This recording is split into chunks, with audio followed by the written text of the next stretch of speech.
The Radium Podcast, episode 23. Another one. Another one.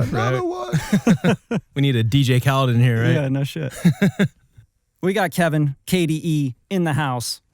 Bradley Deniston. Thank you, good man. Extraordinaire. And special guest today, Very special.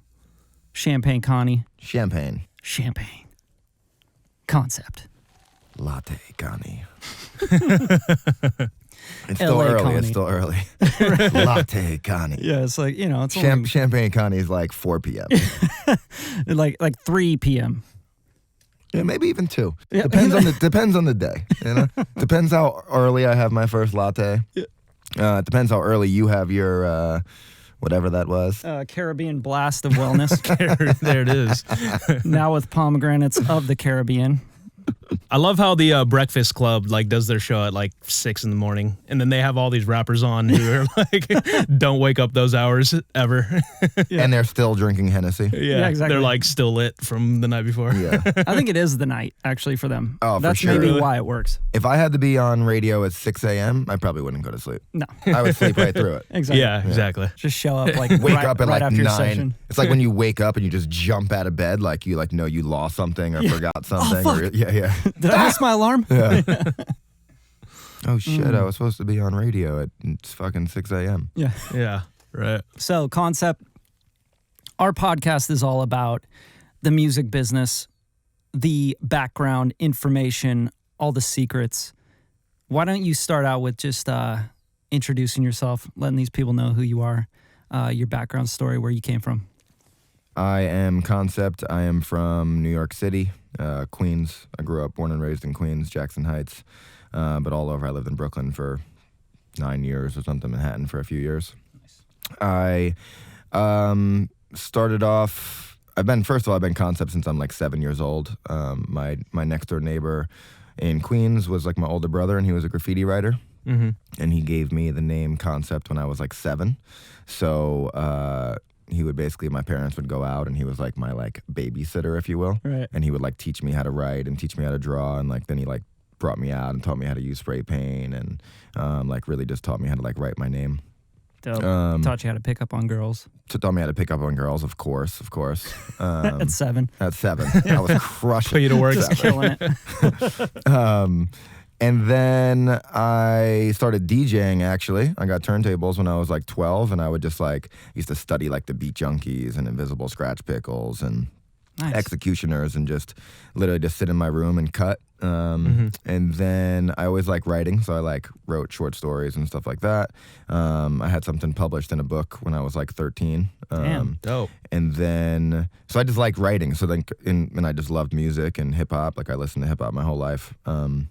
So basically, when I started writing my own raps, I just got hooked and just sort of stopped doing everything else.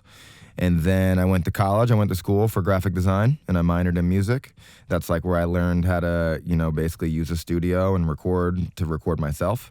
And then I got an intern working at Fat Beats Records in New York City.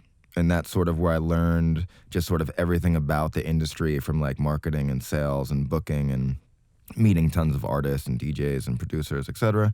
And then I released my first album in 2012. It was titled Awaken. Came out on an independent label. It did pretty well. The single had Royce da 5'9" on it. Sick. It was #1 song on college radio in the country. And then Red Bull found me, and then they brought me out to LA, and that was my first time ever coming out to LA. That's crazy. Red Bull, huh? Yeah. Of all people. Yeah. Mm-hmm. Interesting. I just got an email one day from someone at redbull.com. Yeah, Do you what want the to fuck? be a Red Bull artist? And I was like, tight. Yeah. I was that sounds not? great. Yeah. And then they were like, hey, we want to bring you out to LA and put you in the studio and give you a hotel and a car and see LA. Okay. And I was like, that sounds fucking tight. I don't want that. Or they're like, hey, you have to drop our brand in your lyrics. 10 No, it wasn't even, honestly, it was crazy because it wasn't anything like that. And then I came out here and, went into the studio, and I met, their A&R, which is responsible for, he signed Wiz Khalifa to both of his deals. He A&R all the Beastie Boys stuff. That's sick. And, basically just came in the studio, and, I played him what I had been working on prior to coming to the studio, and what I had set up to work while I was there. Mm-hmm. and he loved it and basically just introduced me to like, I was sitting down in Interscope and I sat down in Universal and Atlantic, and honestly, it sort of changed my life and my that was like the big opening the doors moment. Yeah. And it just sort of it made me like see, before that it was sort of like, I mean, I was already planning on making music my career. I was already into that, but I guess I was working at Fat Beats. I was sort of seeing things on more of like an underground. I mean, this was also like 2013. You know what I mean? So also the industry was much different then. So it was so much more closed off. Yeah.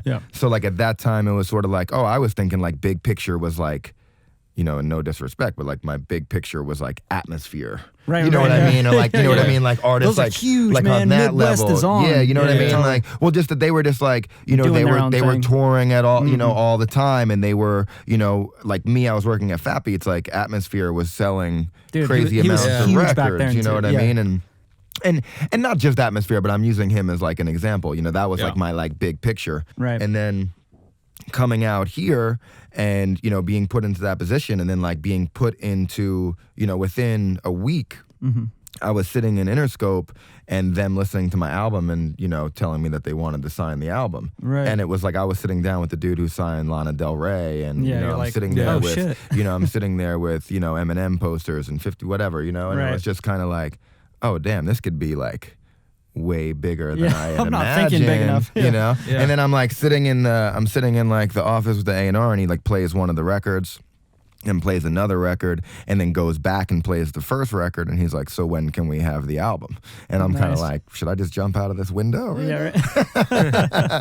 I'm like, this is kind of tight. Yeah. So you had a lot of like critical response at that point though, right? Yeah. Like you said, you're number one on, college radio. You had the numbers to back up, you know what I mean? Not just the music, but you know what I mean? They Right, saw you had a your little full buzz going potential. on, you know what I mean? Yeah. It was like the start of a buzz. So like, again, for me, it was still like sort of brand new into seeing what was sort of happening, and exciting, very exciting. Yeah. But yeah, it was just, it was just amazing. And that sort of, and then from there, it was, again, because it was like the start of my buzz, I knew that like going into a deal or a situation was going to work more in their favor than mine. Right, 100%. At that point. So that's where I sort of like was like, all right, let me take a little more time. People are aware of me, and they're interested in me and excited about it. So let me build it more on my own. Sure, that's smart. Then A you lot get a of better- people wouldn't think to do that. Well, it's about coming to the table and having the leverage. And I think it Exactly. sounds like you knew that At that point, I didn't have the deal they would leverage. give you is not the deal you wanted. Exactly. And who knows, you know what I Yeah. mean? I could have been shelved. I could have been, So I just knew that it wasn't going to be the situation at that time that I wanted. And, we were just talking about this off air, but like, patience. And like patience is really like everything, especially in this industry, Yeah, no shit. so. Yeah, everyone wants to, drop, not promote any of their singles, not promote anything, and then all of a sudden they're going to be this big fucking artist that has a huge, long career. Yeah. It's just not how it works. And then they put out their whole entire catalog, and each of them have 2,000 plays. Yeah, and you're like, you didn't build anything. Yeah. Yeah, it's not if you build it, they will come. You have to work everything. Mm-hmm. Like every single drop that you do has to matter. And Kevin and I talk about this in other podcast episodes, So it's just like it just keeps coming back up. That whole idea. It comes up with the A&Rs we interview, comes up with the artist. You got to work the records. Yeah. You got to believe in the records. Why are you making records if you don't believe in them? Exactly. And you could push a record for a long time, because if years. if the people haven't heard them yet, then it's still a new record. Mm-hmm. Just because it feels old to you as like right. an artist, or it's like that record is still brand new to people, because 100%. if you haven't heard it, to them it's brand new. Yeah, Kevin and I being producers, we have to deal with that every fucking day, right? Mm-hmm. Oh, these beats are old. These tracks are old. We need to give these, them fresh shit that we made today. What you make today is not always as good as what you made 3 years ago. Yep. It's just the way it works. Yep. Yeah, I mean, it depends on like who your audience is. For us, like we're pandering to the artists, the labels, A&Rs, whoever wants production. The artists are pandering to the wide audience. You know what I mean? So it's funny, but like I feel like music is one of the fastest moving like creatures. You know what I mean? Like I see iPhones coming out every year, but like if iPhones came out as fast as like rap songs, Like you'd have iPhone 500, like, you know what I mean? Easy. But no. Right. The only difference to me though is that there's a huge line drawn in the sand when you talk about art versus technology. Because Yeah. you can make a classic record that people still listen to today. And it streams more than anything that just got released. So it makes no sense to say that because the technology moves fast, you got to make the art move fast. I think you have to really work on the craft and you have to make amazing songs and believe in them and then push them. Push Yeah, the of shit out course. of them. Put money behind it, put PR behind it, put your energy behind it, your blood, sweat, tears. Going off that idea, man, like, you made this record, you got into Red Bull, you started going. And then where did that lead you? Because you said you started to kind of build it yourself again. Yeah, so I released, so after like all of where I got up to, then I released the Fuel EP, which was all done at Red Bull. Gotcha. And then That was a big one for you. it definitely, it did well. I had 2 of the videos on MTV in Europe. Dope. You know how you were saying you have to really push a record and put money behind it and hire people. Like I had a PR company in Australia, I had a PR company in Europe, I had a PR company in the US. And moved the record around and it did well. And same thing, the Fuel, the lead single, was on the top charts of college radio in the country. I don't think it hit number 1, but I think it hit number 2. Wow. And then, like I said, 2 of the videos, the video for Porcelain that features Hollis from the Flavor Blue, and she does a lot of work with like Macklemore. Dope. She was on the single Porcelain, and that video, as well as the Fuel video, were both on MTV in Europe at the same time in rotation. That was a cool video. I like how that was shot. Thank you. Yeah, it was really cool. The Porcelain video beach was shot shots and stuff. in Oregon, actually, Nice, the nice. Oregon coast. That was a beautiful place. Beautiful place. Just don't live there. Just don't go visit for the Great food. place to drink Bloody Marys, Yeah. but then leave. It's probably beautiful for like a day or two, and then the rest of the year it's like fogged out. Yeah, but even when it's fogged out, it's beautiful. It is really there you pretty. Yeah. And it's actually where they shot the Goonies as well. Yeah. Dope. So which Astoria. is pretty awesome. It's funny because when I went out there, the only reason why I went there in the first place was because someone was like, "Oh, I'm going to take you to the coast. It's where they shot the Goonies," and I was like, "Tight." And then I got there and we got on the beach and it was one of those foggy days, but it looked incredible because It was it's just like unbelievable, it's actually probably more beautiful when it's foggy because when it's clear, it looks awesome. It looks like a really awesome beach with like mountains behind it and stuff. But when it's foggy, it has like this like weird sort of eerie look to it. Yeah. So the day that I went, it was like super foggy, and I was just like, "Damn, I got to shoot a video here. This looks too Yeah. crazy," you know? Yeah. They also shot Kindergarten Cop there. Did they? Oh, I didn't know that. That's funny though. Yeah. Who is your daddy and what does he do? I'm gonna have to go back and watch that movie. That shit is hilarious to me. That is. That was like one of my pickup lines for a while when I was single. Yeah. Who is your daddy and what does he do? It never worked. No, I can imagine. Did that. you say it like Not that, one or did time. you say it in the Arnold voice? Yeah, just yelled it at him. Yeah. Who's your daddy and what does he do? Nah, I didn't actually ever use that as a pickup line. Yeah, it wouldn't work. I don't think that one would It work. never worked. Maybe in certain places it might work. If you want to scare girls, Yeah. pretty good at that. But yeah, so I put out those, and then that had me. I toured a bunch of the U.S. And then I went out to Asia. I got brought out to Asia for a tour to Korea for 2 weeks. It was sponsored by Miller and sponsored by Jameson. So I Nice. played like a specific like Miller show and then a specific Jameson show. And then basically my tour got extended. They asked me to go play in another city. It's called Busan, which is like Korea's Miami, if you will. Gotcha. And then from there, I played another show in Seoul, and then I had a Sony rep come and see me play and asked to sit down with me, and sat down with them, and they said they wanted to release my music and push it through Asia, and basically what they could do for me. And Sony's, their headquarters is in Japan, but my rep was in Korea, and basically they would push it all over Asia and have me playing all over Asia. So it was just sort of like, well, yeah, I'll stay here to release that album and for the rollout, and then from there it was just sort of domino effect. It was like basically almost as soon as it was like announced, it was kind of like I was just getting put on all these shows and playing constantly. And then by the time the album came out, it was just, they would just have me touring all of Asia. Dope. Cool. And it was like, I literally went there for 2 weeks. I left LA in Thanksgiving 2016. So it was winter over there. So I left with like a jacket, a hoodie, a sweatshirt, an outfit for this show, an outfit for this show, a pair of sneakers, you know, and then it was like, well, you're not going anywhere. You know what they say about Korea? Yeah. When you don't leave. You don't. It's actually very true though, because there's a lot of people there that have like been there. I was like, oh, how long you been here? They're like, 8 years. I don't know how it happened, right? Brad was more so talking about North Korea. Oh, you're talking about South Korea. I'm sorry. No, that's really dope. But yeah, then I was there for a year and 7 months. I just flew back in the country a month ago. Flew back into New York. Wow. Kicked it with my family, played a show, and then flew out here, played a show, and here we are. Yeah, I caught your little the showcase show at what's that place called? The Virgil, right? The Virgil, yeah. That was fun, man. Hell yeah. This guy performs. That's like the refreshing part about seeing you live. It's like even in a night, I think it was like a Tuesday night or some shit, right? Wednesday, like some random day of the week. It actually threw me off for the whole week. Like the next day, I was kind of like, "What fucking day is it today?" And you didn't go on until like 12:30 or something. Yeah. Like it was late, but it was like a really cool little hip hop night they do like once a month there at the Virgil, right? Yeah. Yeah, that shit was tight. I think it's a pretty new event. It was really cool. It was like kind of like underground hip hop, and then like all these different people getting up, emceeing, and it was dope.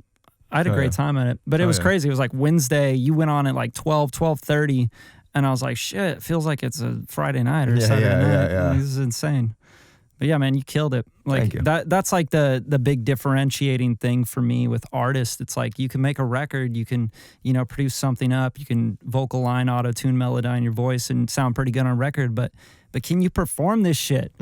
Because that's what it is. Like you need to be all the way around an artist, not like, yo, bro, I do dope in the studio, but when I go play live, everyone's like, trash. What the or they rap over their own lyrics, which always bothers the shit out of me.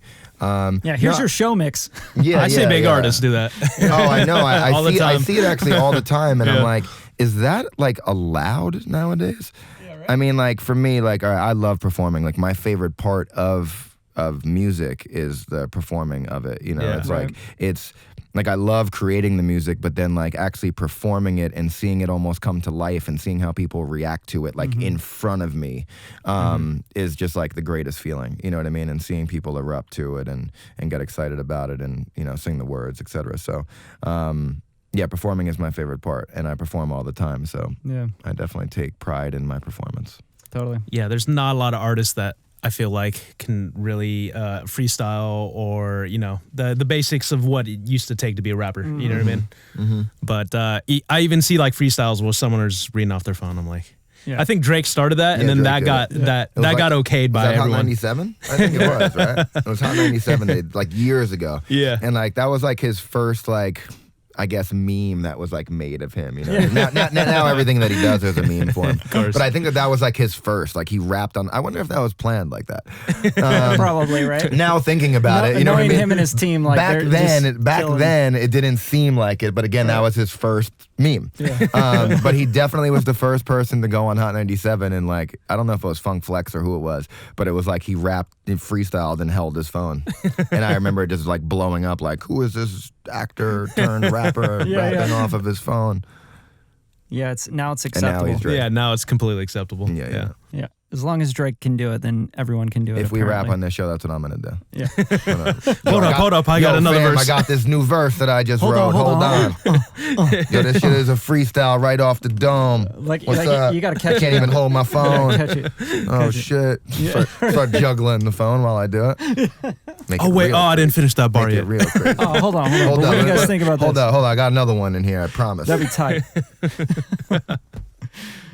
So from here, now you're like, are you under a deal that you're like a distro deal, or are you signed to a deal with somebody? Well, it's perfect because all of the situations that I'm in, they've all they're more of like partnerships. Like for instance, like with Red Bull, I work with Red Bull. I work out of the studio.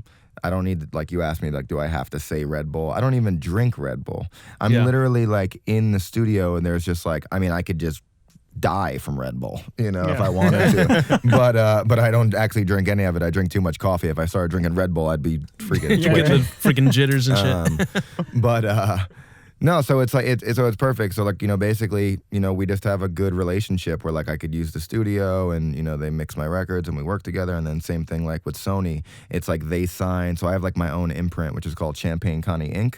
So it's like they partnered with Champagne Connie Inc. Dope. And they just help me put out my record. So like if I have a new record right now, I could be like, hey Sony, I want to put out this record, and they're gonna be like, cool. And I have full creative control over everything that I do. Dope. And then so it's a pretty ideal situation. So if Interscope wanted to offer me some crazy deal that I did want to take, I could take it as well. Sick. Yeah. So are they handling your marketing, or is that No, is that so that's on me. Yeah, that's on me. So it's like they sign like my label, So you probably go to like some sort of digital marketing firm or something like that, or do you handle that mostly yourself? For the PR stuff? Yeah, I have a few different people that I work with. I have a few different teams that I work with. Yeah. That's like the new trend. I like that are like relationships that I've built, and it really is in the game now. It's all about like the stuff you build. You know what I mean? Yeah. Like you have to be the business, and then like the labels are just basically angel investors. Yeah, you know what I mean? Exactly. Yeah. So. I mean, I think I've had this conversation recently, like, and also like I said before, like I worked at Fat Beats, and I really learned just sort of because Fat Beats, I worked at the store, but Fat Beats was a label. Now it's just distribution, but at one point it was like an actual label. Like I said, the Atmosphere, God Loves Ugly came out on that record, and they had like some other artists. But so that really just taught me sort of how to work every aspect of the industry. And so I'm very hands-on in everything that I do. Like even with the PR, like when I hire the different people to do my PR, I'm still very hands-on with it, because I also, when I was first starting, before I was able to hire the different people to do my PR, I was doing all my own PR. So I made my relationships with the different publications and things like that. So even when I hire a PR company, there's definitely still publications that I just jump on the phone myself and we'll call someone and be like, hey, I have this new video out. Or, hey, I have this new song out. So what is the, just because like a lot of this is for our listeners, like just to really add value to, people getting into this, kids just starting their rap career. You know what I mean? Like they made a mixtape, they may have some important years on their stuff, right? And they don't know what the fuck to do, because someone comes to them and does what I'm sure happened to you as well, is like, hey man, sign this. You should do this, man. Let's do this. Yeah. So what is the big piece of advice you would give those guys that are just coming up? Is it to like build your own thing like you're doing? It is to build your own thing, but it's also to learn about everything. It's also to learn, like, even if you're not going to do all of it yourself, it's still very important to learn how everything works, so that you at least know what is happening, so you have less of a chance of being taken advantage of. Sure. Because if you don't know anything and you're just the rapper or the singer or the producer, and you're just letting everybody else handle your stuff, but you don't actually really know what they're doing. Right. Like, what is marketing? What's distribution? Why would I need a publisher? I mean, you might be paying someone that's not actually doing anything. Get you fake Instagram follows. Yeah, you know what I mean? Or like, you might be paying someone and like they're literally doing nothing for you. Right. But how do you, because I get this question all the time, and I just want to hear it from someone that, an independent artist building your own company and having to go through all this already. You've learned a lot, I'm sure. How do you avoid that? How do you avoid paying the wrong person? The guy that goes, hey man, I can do all this stuff for you. I can market you. I can get your music out there. I can promote you. I mean, first of all, before signing anything, you need to really feel comfortable and confident and do research on the person, the company, see who their clients are, see who they've worked with, see what their results are. And then, I would say as far as like signing anything, it's sort of, I mean, just that you have to like really know. And I wouldn't sign anything for crazy long, right? For like long periods of time. But yeah, I mean, I guess, but with that said, it's like you do have to build yourself enough, like we were talking about with the labels before. Like I could have signed with a label, but they would have absolutely taken advantage of me. Sure. So you just have to build your worth and know what your worth is, and then go from there. Right. I think to just add on, it's everything he already said. Like, you know, if you know the know-how, you can't really get screwed. You know what I mean? Yeah. You got to Right. shit test the people that you're going to potentially work with. And, And, that's like, why you need to know the shit. So. Yeah, for sure. And like for me, like I said, I have my hands on and everything. So like, you know, when I hire the different people, I'm constantly talking to them Right. and in contact with them and making sure that they're on top of it. You know what I mean? And then like I said, I do a lot of it on my own because I've, you know, have done that through my build up. So like there'll be different things that I like, you know, rather than me hit up this person, I'll pass it on to my PR person and Right. like let them know like, all right, hit up this person. But then I'll know if they contact that person or not because it's a relationship that I've started and created, you know? Yeah, I always try to stress this to my audience. It's like you need to inspect what you're expecting. Mm-hmm. And a lot of the times I think that the hard part for And not even on like an aggressive like No. dick way, but just making sure that everybody's playing their part. right, like hey, Because the machine has to all move at once everybody has to be moving Mm-hmm.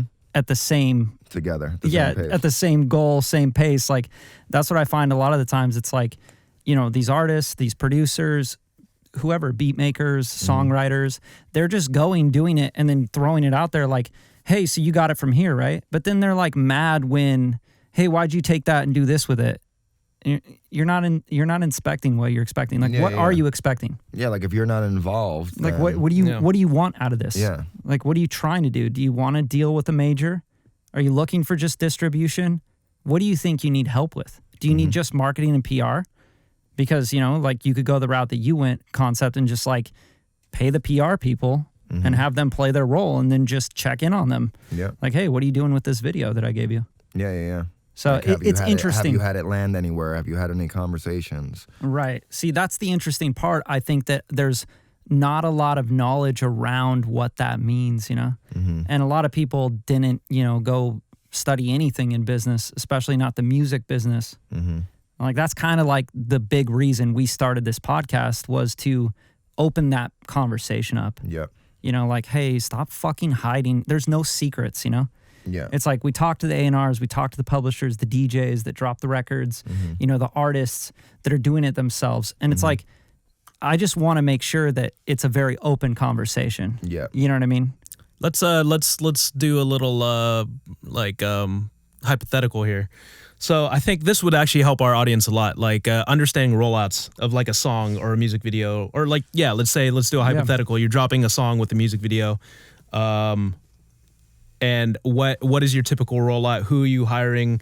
What are your expectations? That type of stuff. Okay. So I record a new single. Yeah. Well, first of all, it's getting just everything ready for it as far as like the artwork.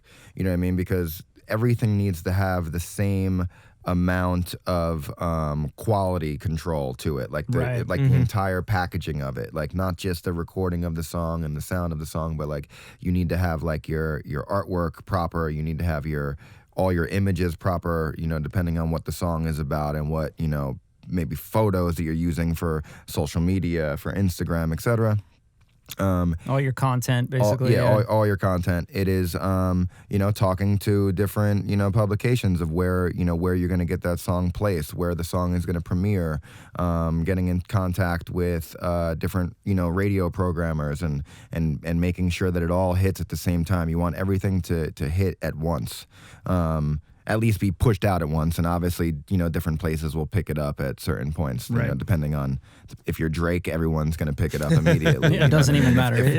If you're not, you know what I mean. Like some publications might post it a week later or push it a week later. Yeah.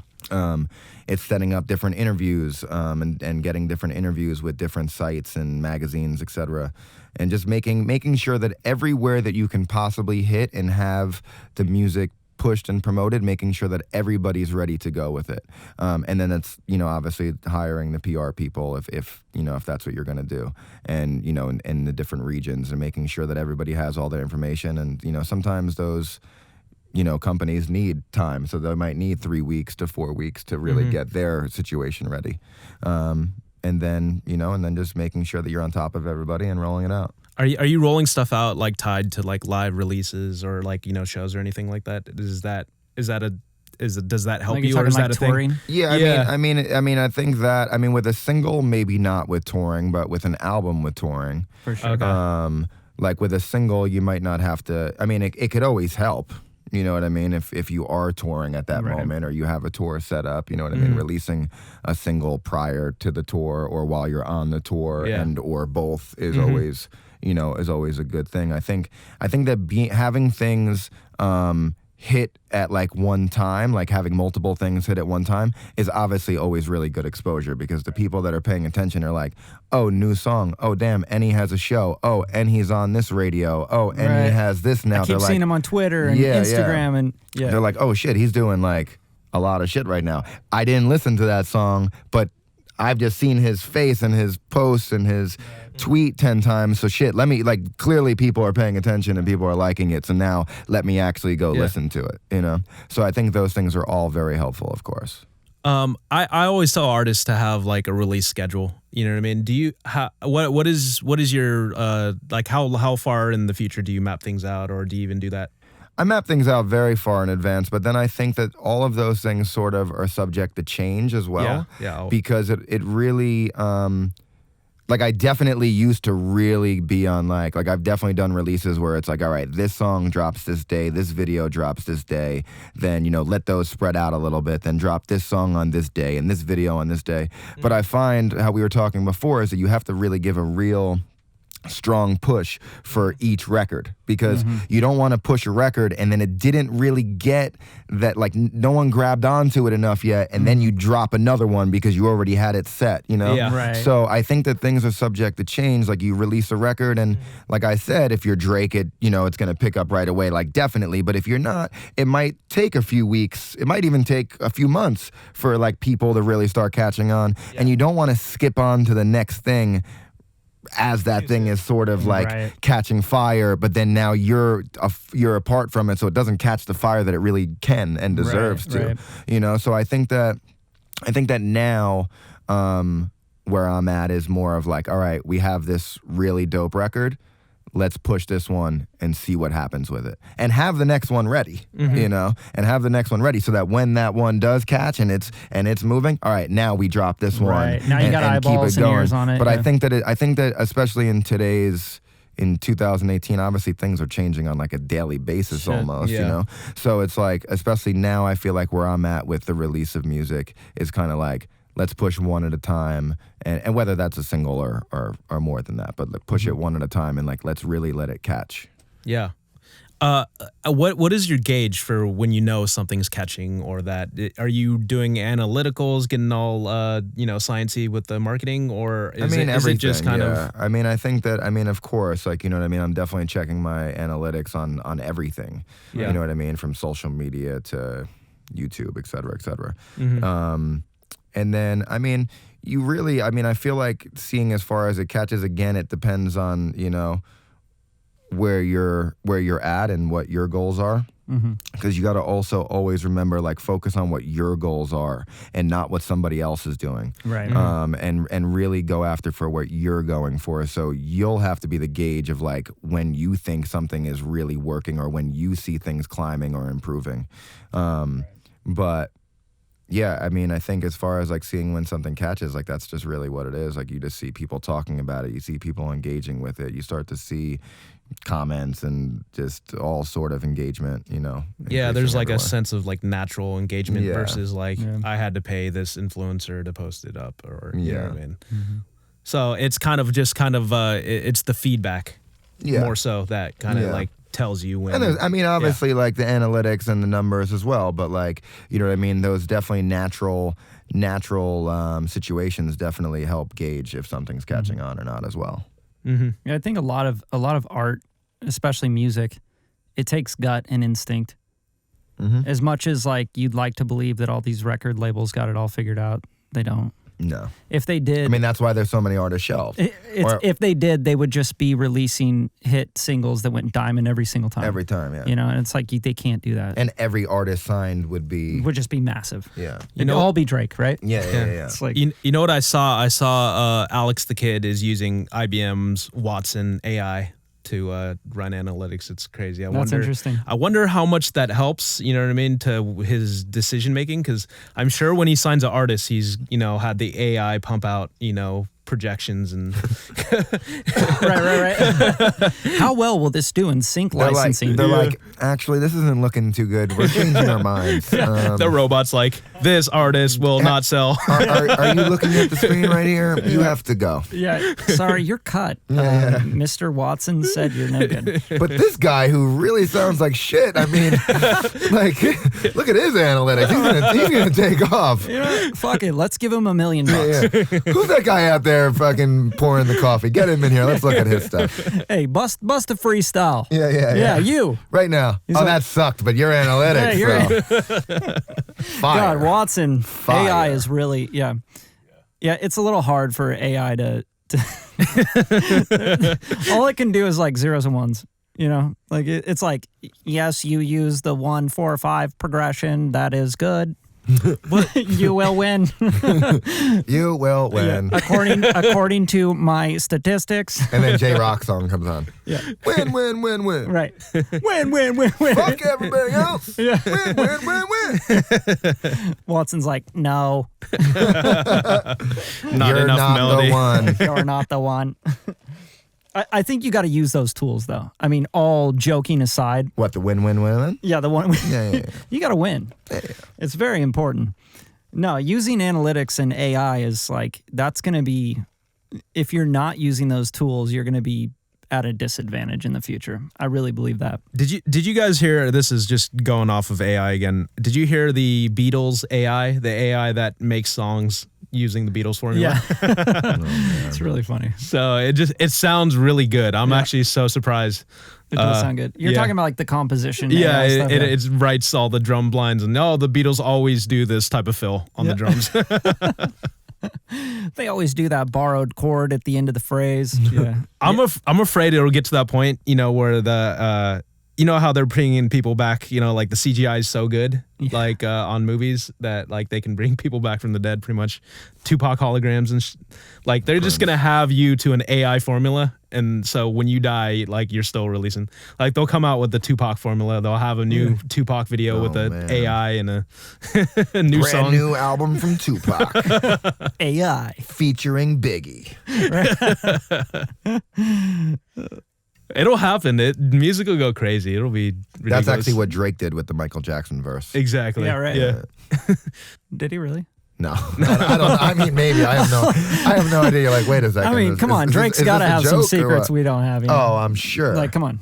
It's actually Drake just sang it, and they just like turned it into Michael Jackson's voice. Exactly. They did do that with Tupac. So Tupac had a song with G Unit, and then they had Tupac do the this is a real song? Yeah. Yeah. that's No. Tupac was super dead by the time G Unit was anything. Oh, okay. Yeah. So, but he they still had shit in his back they had catalog. him. They had him on But this one ad-libs. day in Brooklyn. Yeah. They had him doing the G. They had Tupac doing it, Really? and then they also had like Tupac shouting out 50 Cent. That's and they amazing. chopped like clips of him doing those vowels and like repiecing together. Wow. I know. Well, That's intense. they already have like huge influencers and stuff that are AI. Like in Asia, it's a real thing, Do you see any of that in Korea? Yeah, it's actually why I moved to Korea. Yeah. I actually am that. I made an AI of myself. Yeah. I'm actually really famous there. My robot is. I'm actually still there right now. It's just your fucking AI rapping in the studio right now. Which one is the interview. real me? Is it? Am I here or am I there? Wait, are you real right I now? don't know. See if you can put your finger through my arm. Prove it. Hey, light him on fire. Yeah. No, that shit creeps me out though. Like they have like AI influencers, and like that's the new thing. They're programming them to, statistics and like what people like, and they like the bigger eyes, and they got to be round, and this is how they should Crazy. talk. And Well, in Asia, there was like for that, there was like plastic surgery like everywhere. You go to one area and it's called Gangnam, which you've probably heard of from like Gangnam Style. Yeah. Which, by the way, do you know that dude who sings that song is like a major like He's singer? a force. Yeah. He's a force Yeah, over he's there. huge. Yeah. He's not just like doing like. he just doesn't have ridiculous songs. one off thing going on, right? Jackie Chan's like a major singer too. No, but apparently, in Asia. we're anyways, Americans, so we just Yeah. think that that's not true unless we hear about them. Yeah. Why aren't they on the radio then, huh? Over here. Yeah. Yeah. They're nothing. He's always on the radio over there. Yeah, right. He's making a lot more money than Yeah. 90% of the American market. Yeah, And- talk about the Asian market. Talk about the difference between the crowd and their taste in music, or if it is just like very similar to ours. Okay, well the taste in music is similar. Yeah. You know, like just to say Drake again because we already said his name a bunch of times. But It comes up all the time. Like don't when a worry. Drake record drops here and it's big here, it's also big there. Yeah. You know what I mean? right. It's Yeah. not like it's not hitting. It's there, only like, in America. That's how he does so well. Yeah, it's only in America. But like, so like their taste in music, they're listening to all the same stuff here, you know? Yeah. But as far as like, all right, so in Korea, I'll talk about first, right? Like Japan obviously has been, you know, somewhere that's already been pretty like westernized, if you will, like sure. as far as like music and entertainment and stuff that has already tapped into Japan for a very long time. Yeah. In Korea, it's always really just been K-pop that has been allowed to be like the mainstream music. Gotcha, yeah. And now that hip hop everywhere else in the world is becoming the main music of the world, it has, you know, infiltrated Besides into China. Besides yeah. China, yeah, it's illegal. there. Because they're Yeah, yeah, racist yeah, as yeah. fuck, and they're trying to like. and they're not allowed to have Facebook either. Yeah. But so yeah, it's crazy. But so like hip hop is basically blooming into K-pop now. Like hip hop in Korea is now becoming like the K-pop. So it almost feels like when being there, it's like hip hop in the 90s. Like it's like new. It's Right. new. It's exciting. The energy is just like through the roof for it, you know? So like the shows are just crazy. Like we were talking about my show at the Virgil the other day. Like it was a great show. Like, you know, like there was a good amount of people in the room and people were into it. But if that was Asia, Yeah. well, when I play shows in Asia, like People be people fucking are like breakdancing people are and- grabbing onto me. Right. Everyone got their phone out. Everyone's dancing. Yeah. People are screaming. People are jumping. Like people are breakdancing. Like it's just a totally. It's just brand new, so it's just like the energy is just crazy. Everyone's down to support. Like you go play a show, like everyone's like wants the T-shirt. Everyone's Instagramming you. Everyone's following you. Like you tell someone that you're a musician or a rapper, they're just like instantly like, "What's your Instagram?" Followed. Right. Oh, you have They're an like, album. done and done. You have an Apple on Apple. You have an album on Apple Music. Download. Where else can I stream it? I'm gonna share it to my friends. I'm gonna text message it to everybody in my friends list, like instantly. You know. Yeah, but you also like have to remember that LA has got to be the hardest market in the world to perform in. I think that New York is. You think so? Yeah, it's Yeah, probably I think that New York yeah. is even worse. probably for hip hop. Like New yeah. York is just sort of like people just stand there like hella cool. like zombies and like you're like yo, when I say I love you say whiskey, and like the dude's like looking around him to see if anybody else is saying it that's why. before he can say it, and it's like yo, just you paid to come here. It's so weird. Like you paid to come here, have fun. You know, the like weirdest shit that's ever. what I think is so incredible about Asia. It's like, bro, you walk into a club and like everyone's dancing, whether they can dance or not. They don't care if they look stupid. Right. Like they're like, I came to have fun.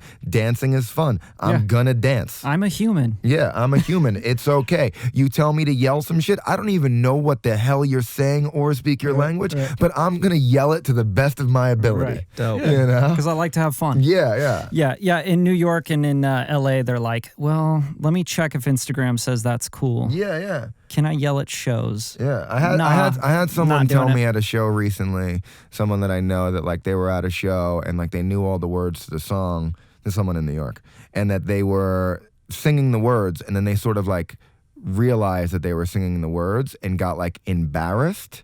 So they stopped singing the words. And I was like, fucked. that is the worst thing that I've ever heard. Like, if you were enjoying the music and you were singing the words naturally, right. and then you realized that you were singing the words and got like self-conscious about it, like, that's fucked up. Like, you should continue singing because you were having a good time. No shit. Like, you're worried about like what other people around you are thinking about you. Like, that's just stupid. Yeah, it is dumb. And I think that's the issue with people saying, man, wish it was the 70s, the 80s were dope, the 90s were dope.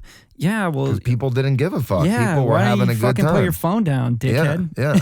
Like, what? Why don't you just have fun? And even with people like keeping your phone out, like that's actually better. Well, if you're like participating. If you're like, having fun. if it has to do with the performance and with the show. But if you're sitting there like standing in the front row text messaging, I just want to fucking kick you in the face. Right. You know, like, no disrespect. This is not personal, but if you're standing in the front row at my show and you are text messaging someone, I probably will kick you in the forehead. Right. I think the weird part is that people are nervous at shows because they don't want to look stupid, but they don't realize that to the art world and to everybody in music, you look like a complete fuckhead when you're on your phone at a show. You're like, I'm texting, I'm cool. Dude, you're the guy or the girl. Especially when you're standing in the front. Especially when you're standing in the front. Like this, like texting and then like looking back behind you, and it's just like, else with texting? It's like, come fuck on, this bro. show. Like, shit. Why am I here? I paid $25. Yeah. Don't step on my sneakers. Yeah, right. No, that's the culture thing, though. There's a big culture shift. And I think it goes hand in hand with what I was talking about, being a well-rounded artist. In 2018, a lot of these guys or girls can't really perform. Yeah. You know, and you have to really think about it as the full art, not just the, recording part. For sure. If you're an artist and your performing skills are low, you need to be practicing every single day. And you need to get, like I said, as far as like when we were talking about like releasing a song or a project, and it's about getting everything, every aspect of that release to be at the same quality. Performance is, I mean, at the top of that list, So, and if you're rapping and or performing over your vocals, you should also stop that immediately. That shit drives me insane. Yeah. There's definitely, I think, a lot of different schools of thought on what piece of the art people are working on, though. It can be a lot of image, like, hey, look, I'm an artistic person with my image and I'm bringing my own culture to it. You know what I mean? Which I respect that. I respect that you can dress a certain way, you can hold yourself a certain way. Like Rihanna. Totally, right. Like Rihanna is the image, realistically. Totally. She's like the actress, the bigger than life kind of role model to people, and they go, wow. And she could perform, she acts, she dances. But if she's lip syncing, right. There's like I don't know if it's necessarily okay. I don't know if that's the right word to use, but it like. Get it? It's not like right. something It's that the you hold performance. Right. Yeah. She's dancing. She's got the choreographed. Everything's there for a reason. Exactly. And I think sometimes in music, a lot of people nowadays kind of treat it that way. Like the record's not to perform; it's so that I can get a huge following on Instagram. And then I can become an influencer on the internet. And that's the culture shift right now that I think we're kind of experiencing, where, us musicians, us people that really pride ourselves on practicing and getting this craft down of music and the culture around the music, being able to sing, perform, have timing and pitch, all that shit. This stuff about music, it's not necessarily just about the music anymore. Yeah. So, and I think that's kind of cool too, because when hip hop first came out, it wasn't just about the music. Exactly. I had this conversation the other day, actually. Like Run DMC, Slick Rick. They all had NWA. It was about fashion. Like it was definitely like their image was a major part in it. Except the difference was that they actually also cared about their music as well. Yeah. And they performed the fuck out of their music. Yeah. Whereas like nowadays, because like then it was like a 50-50. Right. You know what I mean? Like you needed like even like Nas had an image, and Mobb Deep had an image, and Tribe Called Quest had an image, and De La had an image, and Wu-Tang had an image. You know Tupac. what I mean? They all Tupac. They all had like their image. It was and it's still like their brand. 100%. So it was 50-50. Where nowadays it's like you get away with going. You get away with going 75% image.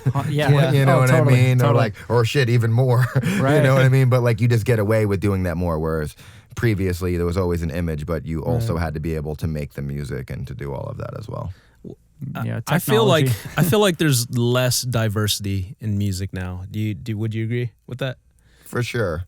Like even if we're going back to image, even in image, I feel like a lot of the people look the same, aren't and diverse. Sound the same. The rainbow hair or whatever it is. You know what I mean? I'd agree. At the same time, though, it's also that you nowadays you get to see it more. everything's in front of you a lot more. So A lot of imagery, right? Exactly. So like, I mean, maybe 15 years ago, there was a lot of people that were dressing like Tupac. You just didn't see it. You know what I mean? Totally, because it wasn't all over Instagram. Yeah, you couldn't. You'd have to see it in front of your face. Totally. So now it's just more accessible to promote that. You know what I mean? Everybody got the different colored dreads now, and obviously the fucking tattoos in your face. The face tattoos. Yeah, the face tattoos. Looking like Chipotle bags. Yeah. Well, no, I seen a funny one the other day. It said like, "What's up with everybody looking like the high school desk or some shit?" Like just with all the different like random fucking doodles. You know what I mean? Yeah.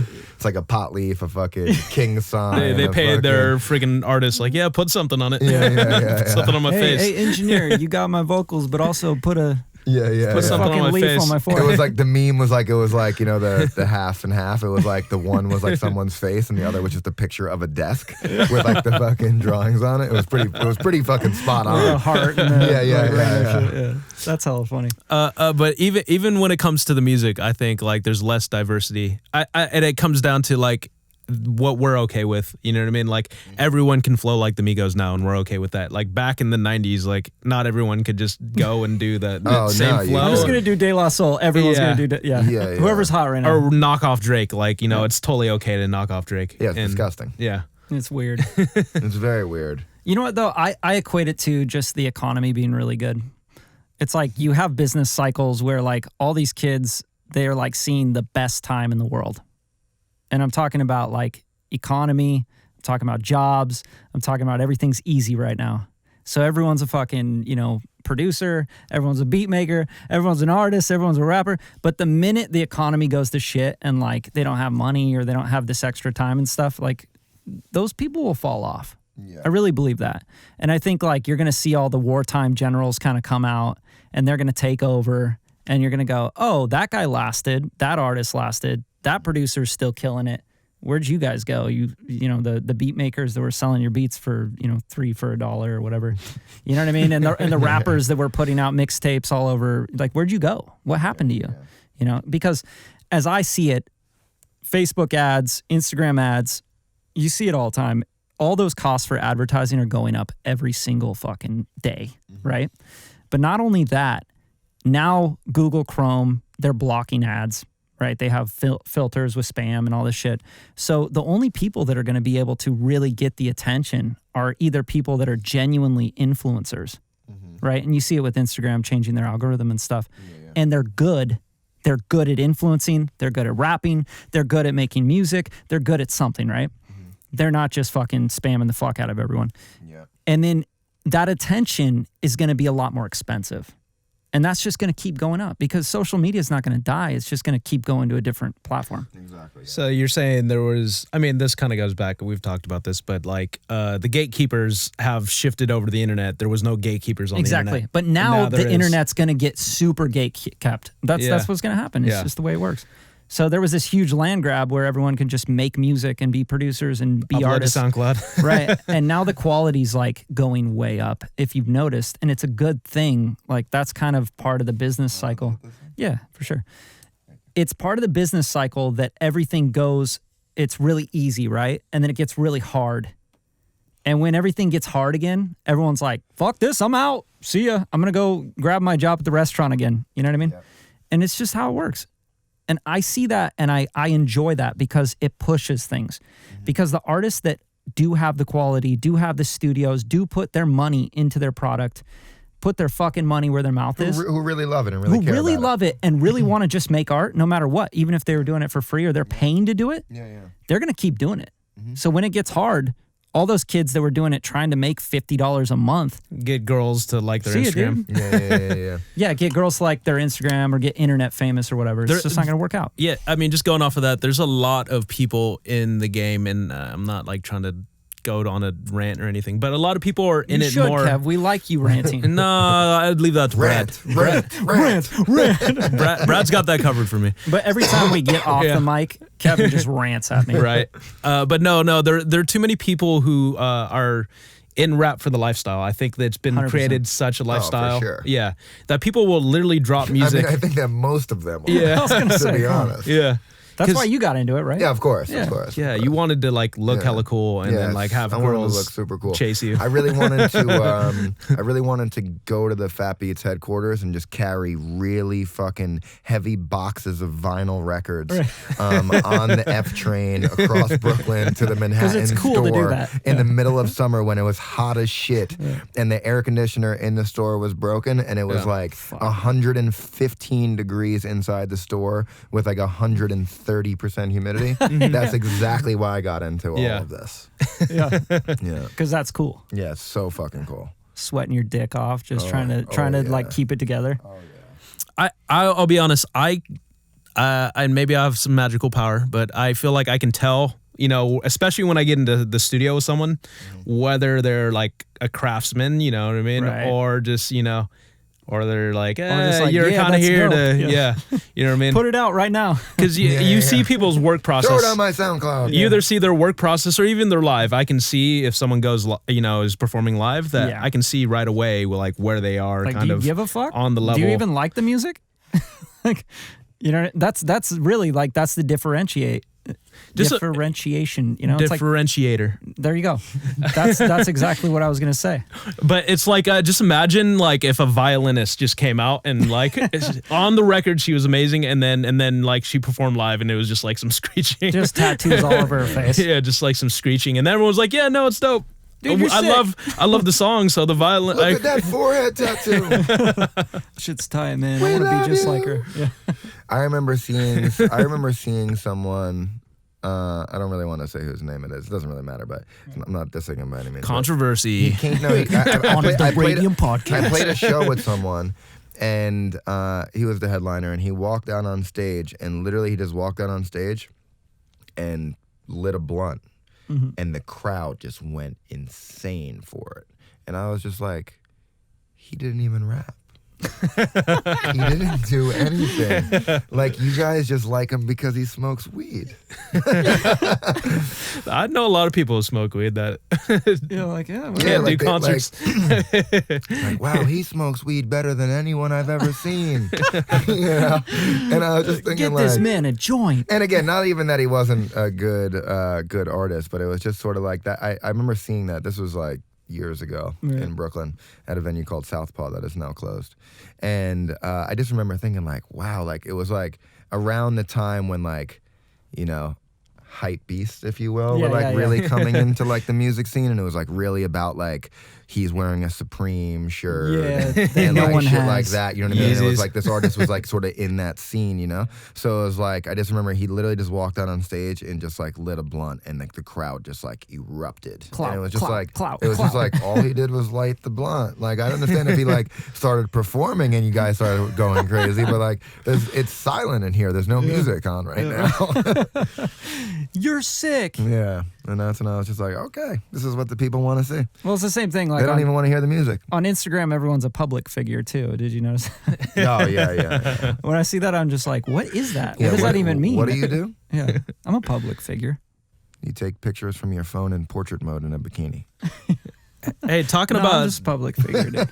You know me. I'm a public figure. let's talk about performing live a little bit, because I think it is important. I'll go with the couple things that I see that like first thing I notice with bad performers: breath control. Oh god. Like, you got to be really hyped, but you have to control. You have to control your hyped, because You do have to be in shape. You got to be Yeah. in fucking shape, dude. Like you went up after these artists, like these guys that were like rapping on stage, and they're all just, yeah, man. And then you know, and they're like, yeah, man, you guys liking that shit? like And they're turned up for the first song, and then the song 2, 3, 4, 5. They're like, I'm oh done. god, he's sweating so much. Oh Yeah, man, yeah.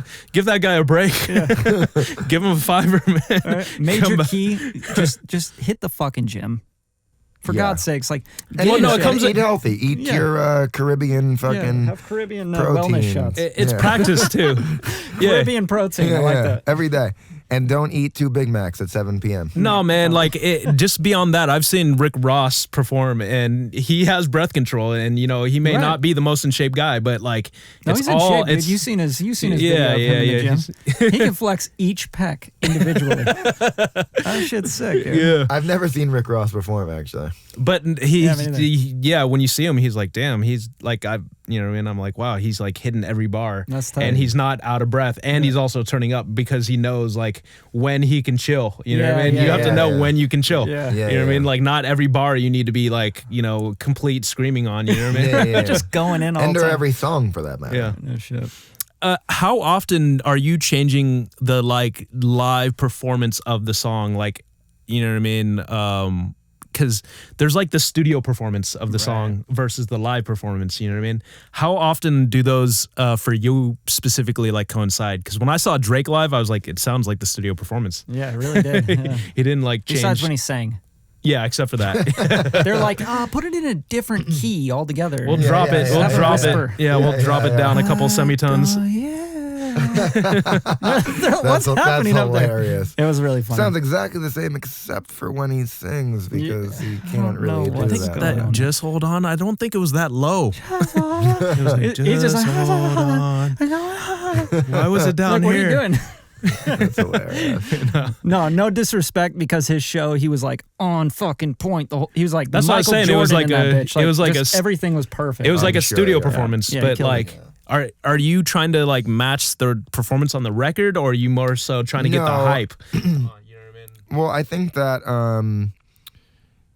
well, one, I think that I perform the song. I mean, every time that I perform the song, it's going to be probably slightly different, and I try to put a little twist on it or Sure. Yeah. a little, a little character on it.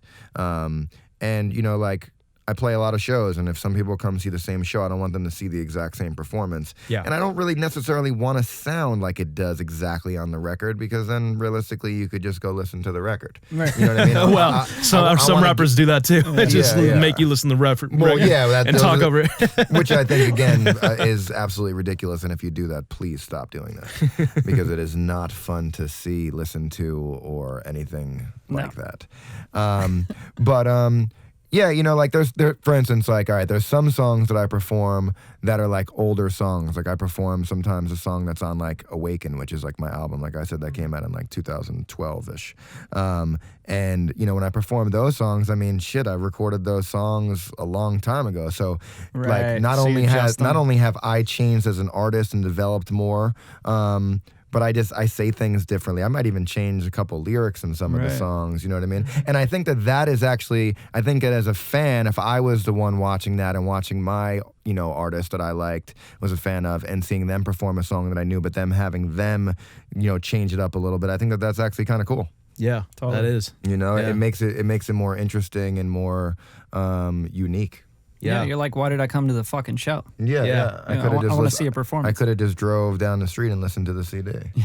Yeah. And also, like, I hate watching artists, like, even if they're good at like the rapping and the singing and whatever they're doing, but I hate watching an artist just stand still on stage and just not move. It's just sort of like, this is boring as shit. Yeah. Well, hopefully they stand in the middle. I've seen some performances where like the artist just like literally hung left. They're like in the dark. They're like in like the shaded area on the like, stage. leave me alone. Yeah. So, what is your tip for, or maybe not even a tip, but like, what are the things you notice that really like tell you that's like that guy doesn't know how to perform? What is the doesn't know how it does? Doesn't. Like, what is the most obvious thing? Well, again, the most obvious is performing over your own lyrics. Yeah. Okay. Yeah. That kills it. Definitely, that kills it for me. When I hear like, especially like a hip hop artist, like when I see like a rapper rap over their own lyrics, it's just sort of like instantly I'm just like, ugh. One, it's just like it's either they're rapping over their own lyrics and they're like barely rapping, so that like, so it doesn't sound crazy, so you don't have like a voice yelling over a voice, which then you're not actually doing anything, so that's terrible. Or the other is that they're rapping over their lyrics very loudly, but now it just sounds like distortion, because now you're like screaming over lyrics, but you're not gonna be perfectly in sync with those lyrics. So now it's just like, I can't even hear what the hell you're saying. I don't even know what you're now doing. you just sound like a mess. Well, shit, man. On closing, you want to spit some shit for us or what? Sure. You could just go anything off the top, or you want to beat? No, he needs to pull his phone out. So he can read the. you gotta read. He can find a verse real quick. Like this. So you can find a verse real quick. Where are you? Hold on. Just open the dictionary. Hey yo, my Uzi's oozing water out the back hole. I'm usually sneaking cuties out the back door. I'm never staying longer after homeroom. I'm always smoking, boozing, chilling back home. But let's bring it back to where the story begun. See, I was skipping class 4 cause that shit is boring and dumb. Hiding in the science hall, timing's off. Messing with my friends, now I'm involved. Nice, but a timing bomb. Tried your luck, got fucked, and turned this to a violent song. And who would have thought that my after-school tutor would teach me a few things and ask me to feed her wood? Now, speaking of which, I am missing that right now. Grabbed her neck like yours and slam you through a locker door. Funny how large worlds collide in a small school. Your mom likes my art too. She found me in the dark room. And let's say positives and negatives attract now. Got her from the gym locker room to the track now. Climbing out the window of detention room. Snack machine tipped over, stepping to the math class and knock out the professor too. I always got the best grades can get in school. But look from my point of view. Well, actually, you're staring from the ground, looking up at the God. You should really just hope to see a better day tomorrow. I'm sorry, had to borrow your arm, borrow your mom. I'm Koncept, Radium. Blow. Give it up. That's Extraordinary, yeah. Kamsahamnida. Yeah. That's thank you in Korean. Kamsahamnida. Kamsahamnida. Kamsahamnida. We're going to take your last bar and we're going to make it like a little tag, you know. Okay. Concept and Radium. Yeah, done and done. I fucks with that. That's what's up. I fucks with that. Well, thanks, dude. I appreciate you coming through, man. Hey. We're going to get into a session after Thank this. you. Hell yeah. Champagne. So, champagne. Thank you guys for having me. And we're working on some stuff, aren't we? Everything sounded really great, but you should have put the mics backwards, so you should have kept them that way. Definitely. We should definitely do mics backwards next time. For sure. Yeah. That's the quality.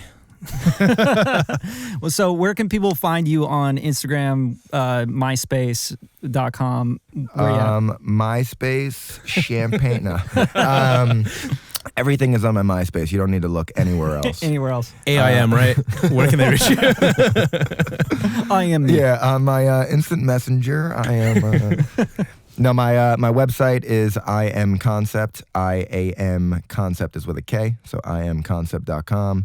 From there, you could listen to my music, stream it. I have the Spotify, Apple links, all that. But the album, Koncept 14 Hours Ahead, is available everywhere right now, all music platforms. Go stream it, add it to your playlist, share it with your friends. My Instagram is Champagne Connie, Champagne Konny. My Twitter is just @Koncept. Again, if this is all too much, you could just go to I Am Koncept and find everything. And we'll put it all in the link. Yeah, you know, sweet. with our posts, so they can reach out to you. Tight. And go follow @Radium_media, @KDE Beats, and @Bradley HD.